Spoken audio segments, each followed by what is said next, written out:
Welcome back everyone to Semper Grazing Ranch. Just want to give you a real quick tutorial on how to vacuum seal a chicken using equipment you should already have if you pluck your birds with a chicken plucker and not by hand. Here we have our chickens that are bagged. They've already been clipped.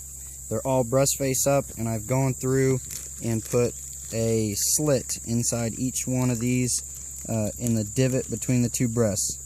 You don't want too small of a hole, and you'll see why in a bit. But these are put in Cornerstone Farms shrink bags, and the idea with the shrink is it sucks tight to the skin. You can see an example here. We weigh ours after we shrink them, and then we'll put the actual number on there. Other than that, the label is written out beforehand. The labels don't do too well once they're wet, but you can see the difference here. As far as just aesthetics go, this one on the right looks a lot nicer, but the other thing being, we do this for our customers so that if they were wanting to, they could buy a couple birds and not be afraid of freezer burn. These birds should keep in these bags, provided there are no puncture holes, for up to, I want to say, 6 months or a year. We've pulled ours out after a year and everything's just fine. Here we have our scalding water.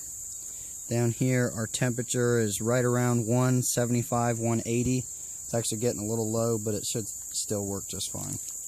So we put it in with that hole that I cut up. You see the bubbles coming out here. Once the bubbles stop, actually, the bag is not shrinking, which tells me I need to crank up the heat a little bit. It's good. I mean, that shows those of you at home what it looks like. The bag shrunk a good bit. It could be tighter, but either way.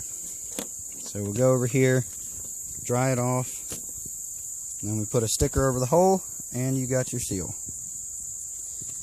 Sticker over the hole is not easy when you have a gloved hand and a phone in the other.